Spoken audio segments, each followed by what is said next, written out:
इस कहानी को समझने के लिए कहानी का पहला भाग जरूर सुनें। लड़के ने मुस्कुराते हुए, जी चलिए, इसी बहाने चेहरा तो ऊपर हुआ तुम्हारा। मैं ये कह रहा था कि तुम मुझे बेहद पसंद हो। कहते ही कलिका की आंखें हैरानी से और बड़ी हो जाती है। वहीं लड़के के माँ पापा और कलिका के मामा मामा जी खिलखिलाकर हंस पड़ते हैं। वहीं प्रिया और मासी जी को तो जैसे सदमा लग गया हो, वैसे वो दोनों अपनी जगह पर जम गई थी। मंजू जी खुश होते हुए कहती हैं, मैं अभी मिठाई लेकर आती हूँ। तभी लड़का एकदम से, रुकिए मामी जी, पहले इनसे तो पूछ लीजिए कि मैं इन्हें पसंद हूँ कि नहीं। कहते हुए वो कलिका को देखने लगता है। वहीं कलिका का तो जैसे दिमाग ने ही काम करना बंद कर गया हो। उसे कुछ समझ ही नहीं आ रहा था कि ये हो क्या रहा है। ऐसा अक्सर होता है हमारे साथ, जब एकदम से अनएक्सपेक्ट सी चीज़ें हमारे साथ होने लगती हैं। कलिका के भी यही हालात थे। अब सबकी नज़रें कलिका की तरफ थी। सब कलिका के जवाब के लिए बेसब्र हो रहे थे। तो कलिका ने अपनी मामी का हाथ पकड़ते हुए कहा, मामी आपको जो सही लग रहा हो आप बताइए, आप जो कहेंगी वही सर्वोपरि होगा मेरे लिए। अब लड़के और उसके माता पिता और प्रिया और मासी जी की नज़रें मंजू जी के ऊपर थी। तो मंजू ने मुस्कुराते हुए कहा, लाडो, मुझे तो लगता है तू इस रिश्ते में काफ़ी खुश रहेगी और तुझे इससे बेहतर और कोई लड़का नहीं मिलेगा। ये सुनकर कलिका ने रिश्ते के लिए हामी भर दी। ये देखते ही लड़के की माँ चहकते हुए कहती हैं, तो हम ये रिश्ता पक्का समझे समधन जी। तो मंजू जी ने उन्हें मिठाई खिलाते हुए हामी भर दी। तो लड़के की माँ ने कलिका की बलैयाँ लेते हुए कहा, अब से कलिका हमारी होते हुई। कहते हुए उन्होंने अपने हाथ से कंगन निकालकर उसे पहनाते हुए कहा, अब से तुम हमारी हुई बहू रानी। ये सब देखकर सुनकर कलिका को बहुत अजीब सा महसूस हो रहा था। उसके दिमाग में कई सवाल और उलझनों पनप रही थी और अजीबो गरीबों से ख्यालात आ रहे थे। फिर भी उसने अपने मामा मामी के खुशी से दमकते हुए चेहरे देखे और खुद को शांत रखते हुए लड़के के माँ पापा के पैर छू लिए। तभी लड़के ने कहा, मामी जी वॉशरूम, वो मेरे सर पर चटनी लग गई है, I need to wash it. Manju ji कुछ कह पाते उससे पहले प्रिया आईने में, आइए मैं दिखा देती हूँ, कह ही रही थी कि उस लड़के ने कलिका की तरफ नजरें उठाते हुए कहा, कलिका। कलिका अपने अधेड़ बुन में ही गुम थी। अपना नाम सुनते ही वो एकदम से चौंकते हुए कहा, जी। तो उस लड़के ने हंसते हुए कहा, जी मुझे तुम वॉशरूम का पता बताओगी। तो कलिका जी आइए कहते हुए उसे वॉशरूम की तरफ लेकर जाती है। ये देखकर प्रिया और मासी के चेहरे पर चिढ़ के भाव उभर आए थे। ये दोनों उन रिश्तेदारों में से थे जो आपके साथ कुछ बुरा होने पर झूठी हमदर्दी दिखाते हैं, लेकिन वही जब आपके साथ कुछ अच्छा हो जाए तो इनके तन बदन दिल जलन की आग में जल उठते हैं। कलिका आप जाकर वॉशरूम की तरफ इशारा करते हुए कहती है, वॉशरूम। लड़का, मुझे इसकी ज़रूरत नहीं। कलिका चौंकते हुए, जी। लड़का, यार तुम ये जी जी कितना कहती हो, इसके अलावा तुम्हारे पास कुछ और वर्ड्स नहीं है क्या? कलिका, जी। लड़का मुस्कुराते, वो गॉड, फिर से जी, कसम से शादी से पहले ही पति वाली फीलिंग आने लग रही है। अब कलिका जरा झल्लाते हुए, आपको वॉशरूम जाना था ना, जाइए। लड़का, उफ, तुम भी ना, तुम्हें इतनी सी बात समझ नहीं आ रही कि मैं तुमसे बहाने बनाकर अकेले में मिलना चाहता था। कलिका, जी वो क्यों? लड़का, मैं बस तुमसे ये कहना चाहता था कि तुम बहुत सुंदर हो। पर कलिका बीच में ही, पर यही ना कि मेरा रंग कुछ ज़्यादा ही काला है। लड़का जरा गंभीर होते हुए, यार तुम इतना निगेटिव क्यों सोचती हो? मैं तो तुमसे ये कहना चाहता था कि तुम अगर झुमके भी डाल लेती अपने कानों पर और बाल खुले रख लेती तो माशा अल्लाह तुम्हारी खूबसूरती में चार चांद लग जाते। कलिका चिढ़ते हुए, आप कुछ ज़्यादा ही तारीफ नहीं कर रहे हैं? लड़का मुस्कुराते हुए, अरे यार, अपनी होने वाली बीवी की तारीफ कर रहा हूँ, किसी गैर की नहीं, इतना तो हक बनता है मेरा। लड़के के मुंह से मेरी होने वाली बीवी सुनकर कलिका को एक नया सा एहसास छू गया। उसे शर्म भी आ रही थी और झिझक भी महसूस हो रही थी। वहीं उसे अजीब सी गुदगुदी होने लगी थी। तभी लड़के ने कहा, अगर तुम यूं ही खामोश रहोगी तो मुझे कैसे पता चलेगा कि मैं तुम्हें पसंद हूँ या नहीं। कलिका जी, आप मामी जी को पसंद आ गए। लड़का, ओह गॉड दिस गर्ल, उफ हो, मुझे तुमसे शादी करनी है, मामी जी से नहीं। तो मुझे जानना है कि तुम मुझे पसंद भी करती हो या नहीं। कलिका, देखिए अरेंज मैरिज में सिर्फ लड़के की पसंद मायने रखती है, हम लड़कियों का क्या है, हम तो एडजस्ट करने के लिए बनी हैं। लड़का, okay okay don't be hyper, एक बात कहूँ। कलिका जी कहिए। लड़का, ये तुम्हारी तरफ से अरेंज मैरिज है पर मेरी तरफ से अरेंज ही हुई मैरिज है। कलिका हैरानी से, जी मतलब? लड़का, उफ, तुम्हारी इस जी और मतलब ने तो मेरा हाल बेहाल कर दिया है। कल एक मीटिंग करते हैं ब्लू कैफ़े में, मैं तुम्हें कल लेने आ जाऊंगा। कल तुम्हें तुम्हारे सारे सवालों के जवाब मिल जाएंगे। तभी मंजू जी और लड़के के माँ वहाँ आ जाती है और लड़की की माँ कहती, कार्तिक बेटा अब चलो, घर नहीं चलना क्या? उनकी बातें सुनकर कलिका बुदबुदाती है, कार्तिक? तो वो लड़का मुस्कुराते हुए, बस मॉम चलते हैं कहते हुए कलिका के बगल से गुजरते हुए धीमी आवाज़ में, कलिका का कार्तिक सही है ना मेरा नाम, कहकर वहाँ से निकल जाता है। और बेचारी कलिका तो अपनी जगह में जम जाती है। उसकी धड़कनें एक पल के लिए रुक सी गई थी। तभी मंजू जी ने उसे आवाज़ देते हुए कहा, अरे कलिका बच्चा आजा, कार्तिक लोग निकल रहे हैं। तो कलिका खुद को सामान्य करते हुए कहती, आई मामी। कुछ ही देर में कार्तिक और उसके माँ पापा वहाँ से जा चुके थे। वहीं अब मंजू जी, रामनाथ जी, मासी जी, प्रिया और कलिका सब के सब बैठक में ही बैठे हुए थे। तो मासी जी ने कहा, जी लड़का और उसके परिवार वाले तो बहुत सही हैं, पर उन्होंने काली को यूं ही कैसे पसंद? मंजू जी मासी जी को घूरते, निशा तुम बाज नहीं आओगी ना? कलिका, मामी, मासी जी, नहीं जिज्जी, मेरा मतलब था कि कहीं वो भारी भरकम दहेज की मांग ना कर दें ऐन मौके पर।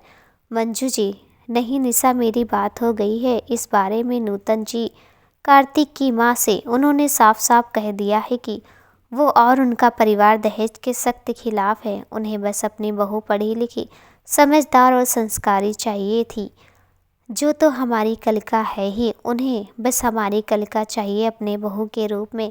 तभी अचानक से कलिका वहाँ से उठकर अपने कमरे में चली जाती हैं। उसके बाद मंजू जी ने मासी जी से साफ साफ कह दिया, निशा काफ़ी देर हो गई है, मेरे ख्याल से तुम्हें निकलना चाहिए अपने घर के लिए। इस पर मासी जी और प्रिया गुस्से में वहाँ से चली जाती हैं। वहीं मंजू जी और रामनाथ जी वहीं बैठकर कार्तिक और उसके परिवार वालों के बारे में बात करते रहते हैं। और अचानक से मामी जी, रुआसी जी कहती हैं, अजी हमारी कलिका का रिश्ता तय हो गया, वो हमसे विदा लेकर अपने ससुराल चली जाएगी। इस पर रामनाथ जी हल्के से मुस्कान के साथ कहते हैं, हद है यार तुम महिलाओं के भी।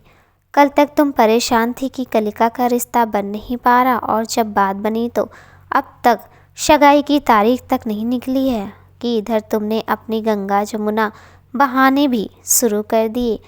रामनाथ जी की बात सुनकर मंजू जी चिढ़ते हुए, अजी रहन दीजिए, आप नहीं समझेंगे हमें, मैं जाकर कलिका को देख कर आती हूँ, कहते वो कलिका के कमरे की तरफ बढ़ जाती हैं। और रामनाथ जी, आज तक कोई मर्द किसी को समझ पाया है जो मैं समझ पाऊँगा, अब देश का ही हाल समझ लूँ, कहकर उन्होंने टीवी खोली और न्यूज़ देख रहे थे। कलिका शांति से अपने कमरे में खिड़की के पास खड़ी सूनी सड़कों को सूनी नज़रों से देख रही थी, लेकिन उसके मन और दिमाग में सवालों और उलझनों का शोर था। उसे एक तो कार्तिक का अरेंज की हुई मैरिज का मतलब समझ नहीं आ रहा था, ऊपर से अगले पल कार्तिक की शक्ल याद आते ही वो खुद से सवाल करने लगती थी, वो लड़का तो दिखता भी इतना अच्छा है, ऊपर से डॉक्टर भी, उसे तो कोई भी मिल जाती, फिर उसने मुझे जैसी लड़की से शादी करने के लिए हामी क्यों भरी? मामी तो कह रही थी दहेज के भी खिलाफ है उसके घर वाले, तो फिर ऐसी कौन सी बात हो गई कि उन्हें मैं भाग गई? कहीं कुछ साजिश तो नहीं है इन सब के पीछे?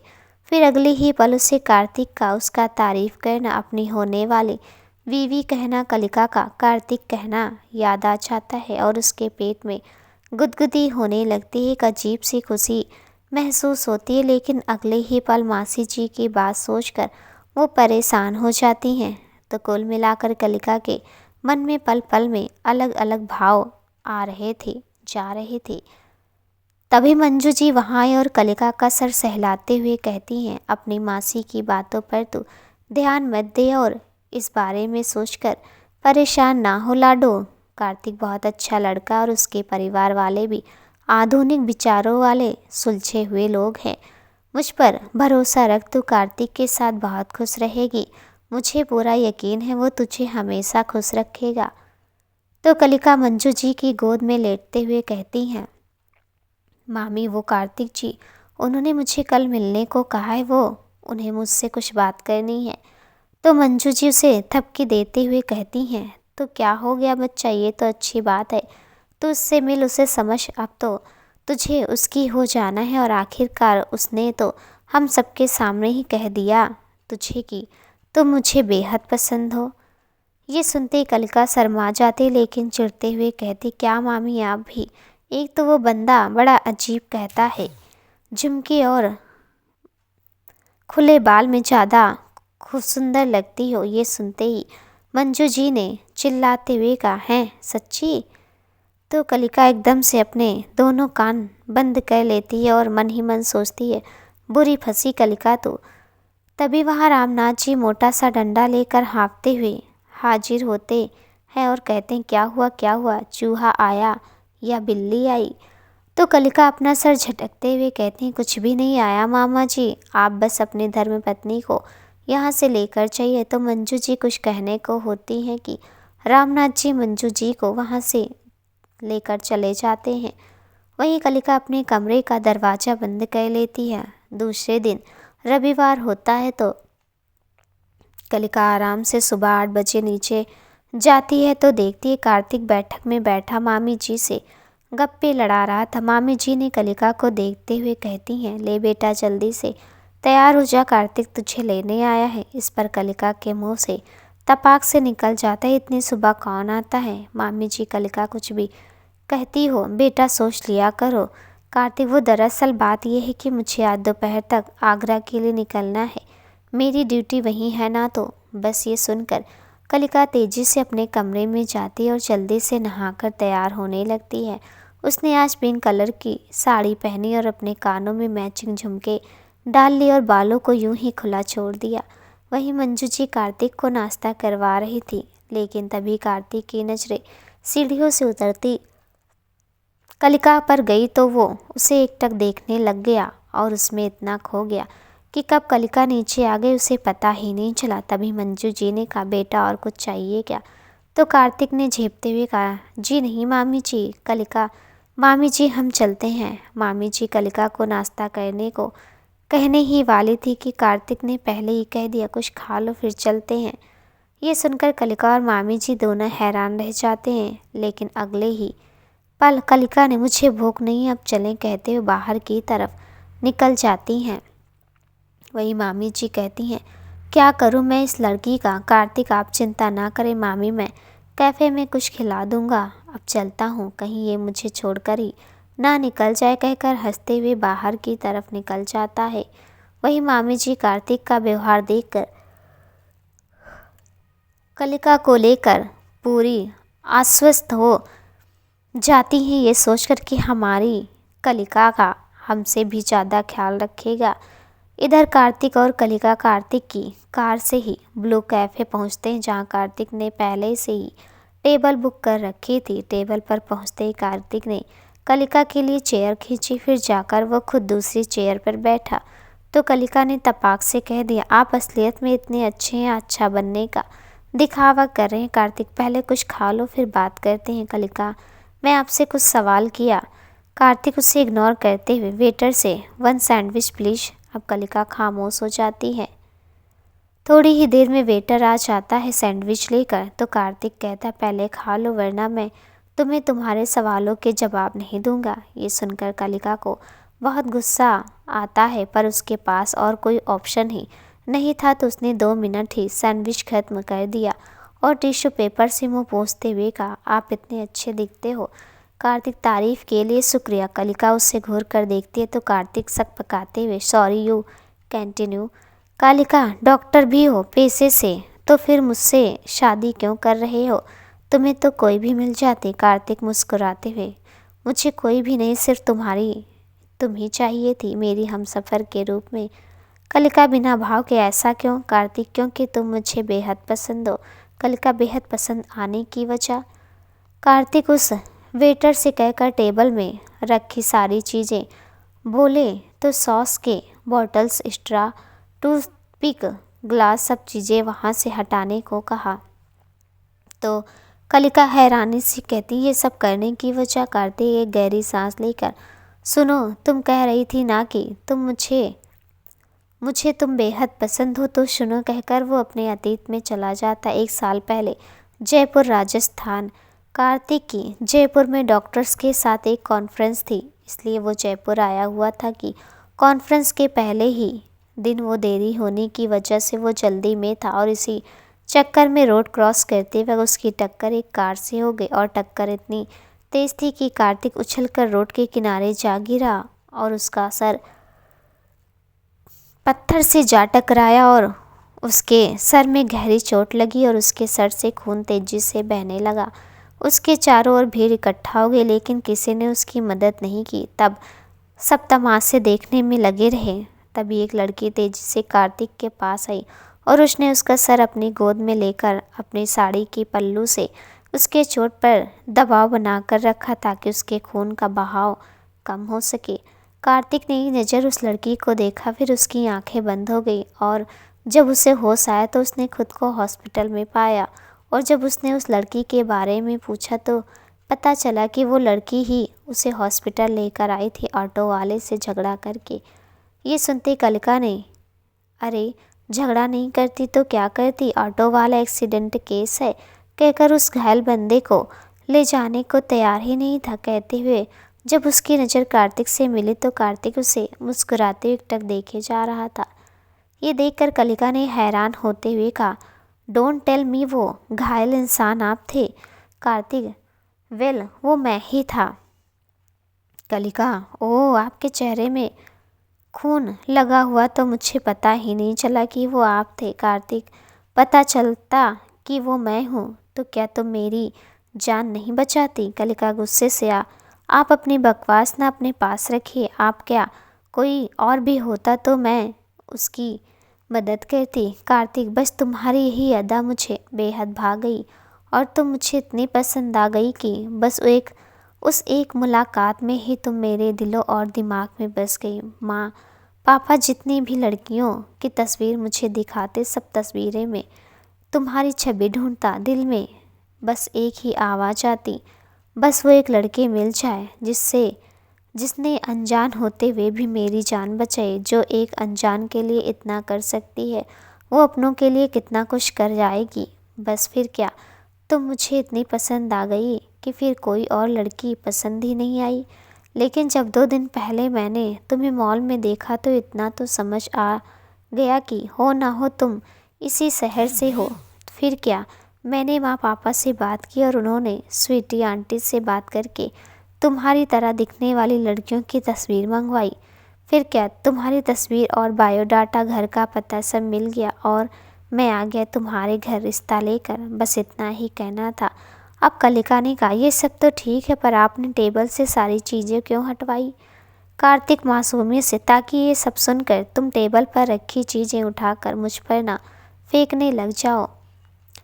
ये सुनते ही कलिका आप भी ना कहकर खिलखिलाकर हंस पड़ती है तो कार्तिक कहता है, तुम हंसते हुए और भी खूबसूरत लगती हो। ये सुनते कलिका हंसना बंद कर देती है और कहती है, काफ़ी वक्त हो गया है, घर चले। कार्तिक, पहले तुम बताओ तो सही कि मैं तुम्हें पसंद हूँ या भी नहीं? कलिका, पता नहीं। कार्तिक, मतलब? कलिका, नहीं पता मतलब नहीं पता, जब पता लगेगा तो बता दूंगी, कहकर वो कैफ़े से निकलने लगती तो कार्तिक भी उसके पीछे चल पड़ा। कलिका और कार्तिक की इस मुलाकात ने कलिका की आधी से ज़्यादा उलझनों को दूर कर दिया था, लेकिन कलिका थोड़ी तो इनसिक्योर थी कार्तिक को लेकर कि कहीं कार्तिक की ये पसंद समाज के तानों को सुनकर बदल तो नहीं जाएगी, या फिर कोई और खूबसूरत सी लड़की पसंद आ गई तो जैसे जैसे ख्याल उसे आते रहते थे। वही कार्तिक वापस आगरा जा चुका था, लेकिन वो कॉल पर हर दिन जरा वक्त निकाल कर उससे बात जरूर किया करता था और हर दिन इंतज़ार करता कि क्या पता कलिका कब मुझे कह दे, हाँ आप मुझे बेहद पसंद है। लेकिन कार्तिक की किस्मत में शायद इंतज़ार ही लिखा था। इसी बीच दोनों की सगाई की तारीख 2 महीने बाद की निकली थी और शादी की तारीख सगाई के 1 माह बाद की तय हुई थी। दिन ऐसे ही गुजरने लगे। चूँकि कलिका और कार्तिक के माँ पापा एक ही शहर में ही रहते थे तो अक्सर उनकी मुलाकातें होती ही रहती थी। कलिका जहाँ कार्तिक को लेकर थोड़ा डरी रहती थी कि पता नहीं कुछ हो तो ये बंदा साथ छोड़ दे, पर वो उसके माँ पापा को लेकर निश्चित थी कि अगर वो कार्तिक से शादी करके आई उसके घर तो उसे दुनिया के सबसे बेहतरीन सास ससुर मिलेंगे। दिन यूं ही गुजरते गए। वक्त के गुजरने के साथ कार्तिक को लेकर कलिका के मन में बैठा डर दूर होने लगा और देखते ही देखते वो दिन भी आ गया जिसका इंतजार कार्तिक को बेसब्री से था। आज कार्तिक और कलिका की सगाई थी दिल्ली के ही एक नामचीन मैरिज हॉल में। कार्तिक ने ब्लू एंड वाइट कॉम्बो में 3 पीस पहना हुआ था, वहीं कलिका ने पर्पल कलर का फेरी गाउन कैरी किया हुआ था। कार्तिक की नज़रें तो कलिका से हटी नहीं रही थी। वहीं मासी जी और प्रिया को यकीन ही नहीं हो रहा था कि कार्तिक सच में कलिका से सगाई करने जा रहा है। कार्तिक और कलिका दोनों के परिवार वाले इस सगाई से बेहद खुश नजर आ रहे थे, लेकिन कुछ लोगों ये सगाई कुछ खास पसंद नहीं आ रहा था। वो कुछ लोग में दोनों परिवार के कुछ रिश्तेदार और कार्तिक और कलिका के कुछ दिखावे के दोस्त शामिल थे। कलिका के रिश्तेदार और दोस्त ये सोच सोच कर कुल बुला रहे थे कि ना जाने इतना सोना लड़का इस लड़की इस काली के चक्कर में कैसे पड़ गया और इतना अच्छा घर ससुराल मिल कैसे रहा है। वही कार्तिक के रिश्तेदार और दोस्त ये सोच सोच कर परेशान थे कि ये पागल वागल हो गया है क्या, खुद तो मिस्टर इंडिया से कम नहीं लगता और देखो अपने लिए लड़की कैसे पसंद कर लिए, काली कलूटी और जरा मोटी भी। खैर सब सगाई होने के तक शांत ही बने रही, ये सोचकर कि क्या पता कुछ स्यापा हो और ये सगाई यहीं टूट जाए। पर अफसोस ऐसा कुछ नहीं हुआ। नियत समय पर कार्तिक और कलिका ने एक दूसरे को अंगूठी पहनाई। अब तो ये लोगों की बर्दाश्त की सीमा पार की चीज़ हो गई थी, तो अब तो लोग कुछ कहेंगे ही वाला काम करने लग गए। कार्तिक की बुआ ने कार्तिक की माँ से कहा, अरे भाभी किस काली कलूटी और वजनी लड़की को मेरे स्मार्ट से भतीजे के हिस्से में डाल दिया। तभी कार्तिक की बड़ी चाची ने कहा, जी भाभी ये क्या किया आपने, इससे कई दुगना सुंदर लड़कियां अच्छी तो मैंने आपको दिखाई थी, पर आपने तो किसे चुन ली अपनी बहू। अब उनकी आवाज़ कलिका और कार्तिक के कानों तक भी पहुंच रही थी। कलिका को बेहद बुरा लग रहा था, उसकी आंखों में आंसू छलछला उठे थे। वहीं कार्तिक के गुस्से का बांध टूटने के कगार पर खड़ा था। तभी कार्तिक की माँ ने कहा, दीदी और छोटी मैंने जब भी अपने बहू की कल्पना की थी तो मैंने हमेशा से ही चाहा था कि मेरी होने वाली बहू संस्कारी, समझदार और दिल से साफ और सुंदर होनी चाहिए, और सबसे महत्वपूर्ण कि उसके साथ मेरा बेटा खुश रहना चाहिए, सबसे खुश। और ये सारी मेरी कल्पनाएं कलिका पर पूरी तरह खरी उतरती हैं, तो मैंने अपनी घर की बहू से चुनी और मुझे अपने इस फैसले पर गर्व है। तभी इतने तमाशे और स्यापे में मासी जी कहाँ पीछे रहने वाली थी। उन्होंने बीच में घुसते हुए कहा, अजी बहन जी दिल से खूबसूरत तो हमारी बेटी प्रिया भी है, इसमें क्या कमी है। अब कार्तिक ने खामोश नहीं रहा गया।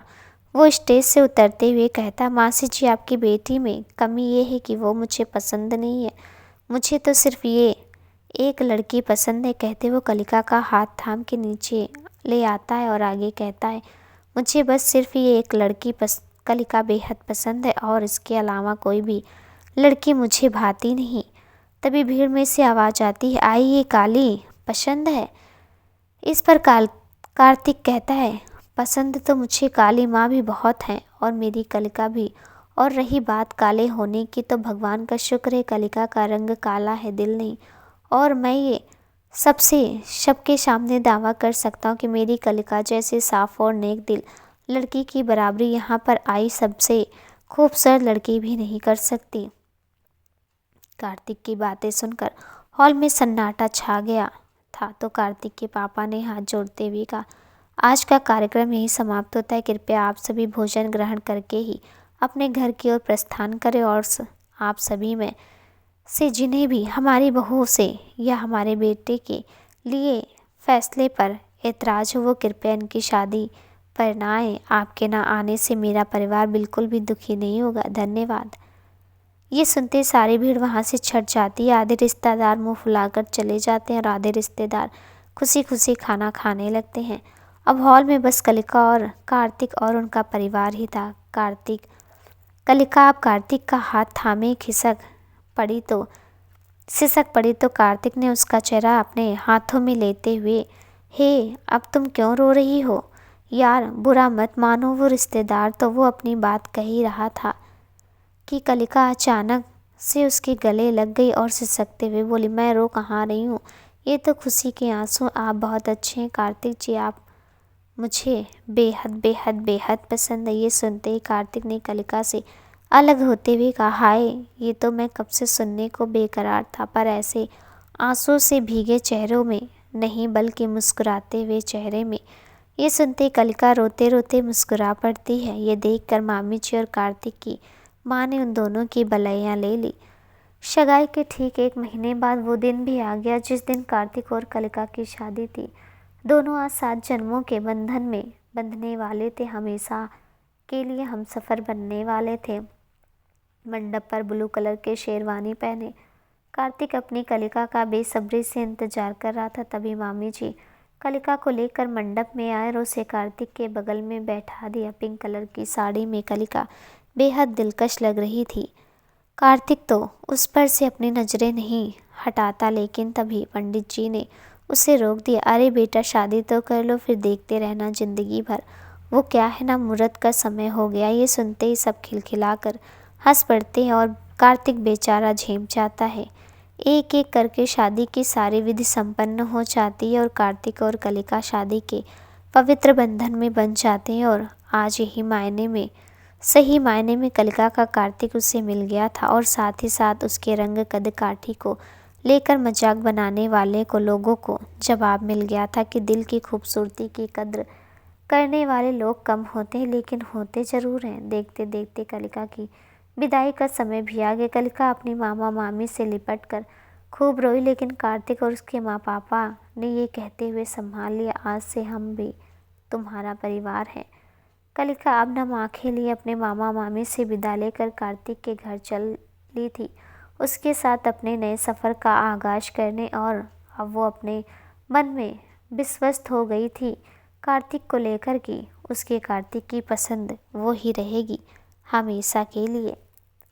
आज कार्तिक और कलिका की शादी को हुए पूरे 4 साल हो गए थे। कलिका आज अपना अतीत याद कर भावुक हो रही थी कि तभी कार्तिक ने आकर उसे पीछे से गले लगा लिया और हौले से कहा, हैप्पी एनिवर्सरी बीबी, तुम मुझे बेहद पसंद हो। तो कलिका ने मुस्कुराते हुए कहा, आप कभी नहीं बदलेंगे ना?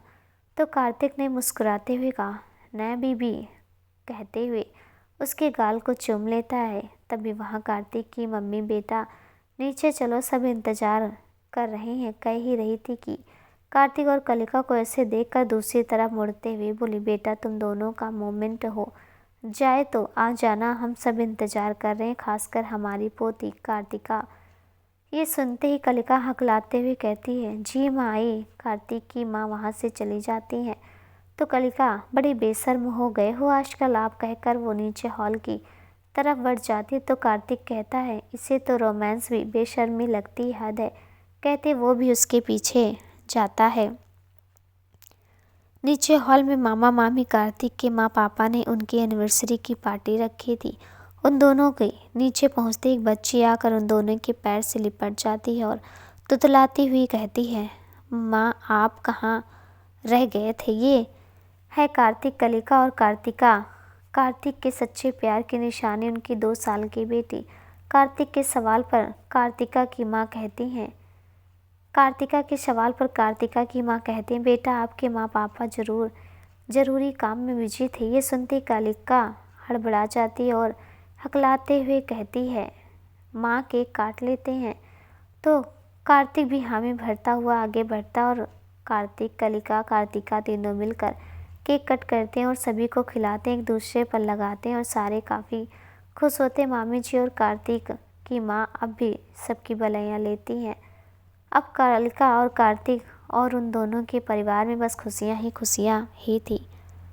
दोस्तों, ये कहानी अब इसी पर समाप्त होती है। आपको ये कहानी कैसी लगी हमें कमेंट में ज़रूर बताइएगा।